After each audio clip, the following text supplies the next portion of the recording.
Have you ever watched a child struggle to open up a toy, pulling with all their might on the twist ties, rubber bands, plastic wrap, and plastic tags that keep them from the toy?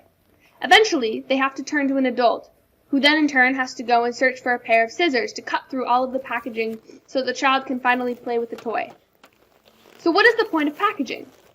When it all gets immediately tossed into the trash, it might seem like a complete waste. Packaging accounts for more than 27% of greenhouse gas emissions.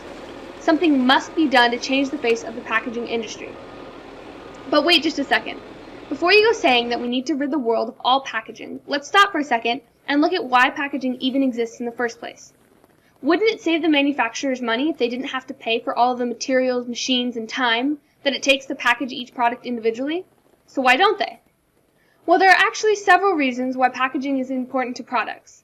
In my research, I discovered that there are two main purposes for packaging. The first is that many products travel long distances before they ever reach a store's shelf, and they must be protected along the way to prevent damage.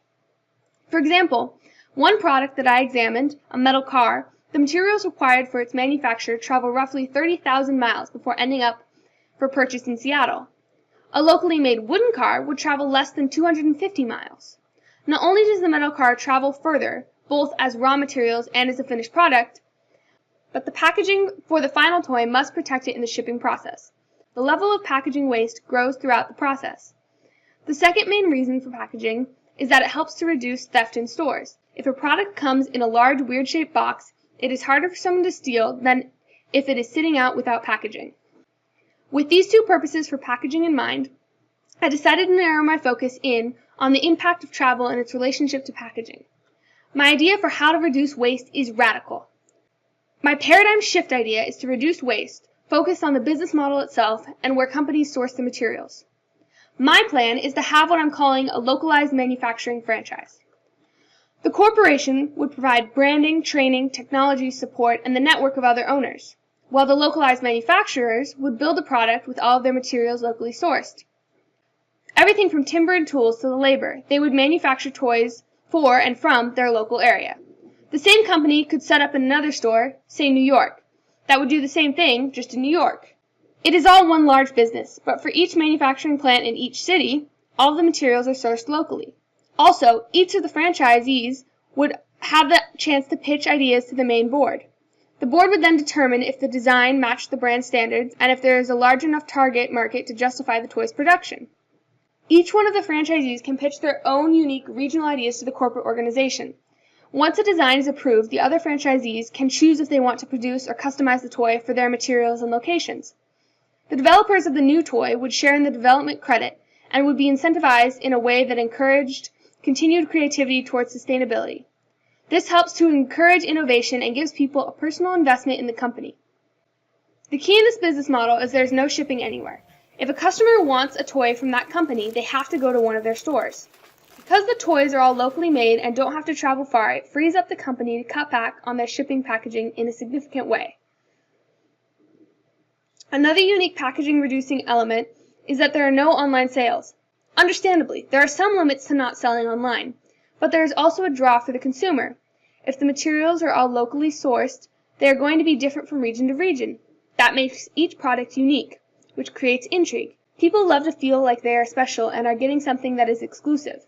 They want to support local artisans and support their own local economy. The locally made aspect and the exclusivity of not selling online can also help with branding and advertising. People like to help the environment. This all combines to boost sales and create further innovation. As an example of what type of product this company model might produce, consider the Pod, a children's STEM toy that I developed. The Pod promotes open-ended play and has little to no packaging. It is a square box that has detachable sides of different materials, and inside are materials like pulleys, string, chalk, and pom-poms for the child to play with. The sides are attached with magnets that are inlaid into the wooden frame on the 4 long sides and with Velcro on the ends. During the play, the configuration of the box can be changed. It is packaged whole, bound securely in rubber bands that when removed become a part of the exploratory play aspect of the Pod. I tested the toy with children between ages 8 and 9, receiving much valuable feedback on my design. This sample product would be easy to manufacture and customize in different locations from local materials, thus eliminating the need to transport finished products. It also illustrates how careful design can eliminate the need for packaging that does not add value to the toy. The reduction of packaging waste in the toy industry is one paradigm shift away. We need to create localized franchises to reduce the unnecessary waste that is found in nearly every product we purchase. Creating localized manufacturing will allow products to be designed with the earth in mind by reducing greenhouse gas emissions.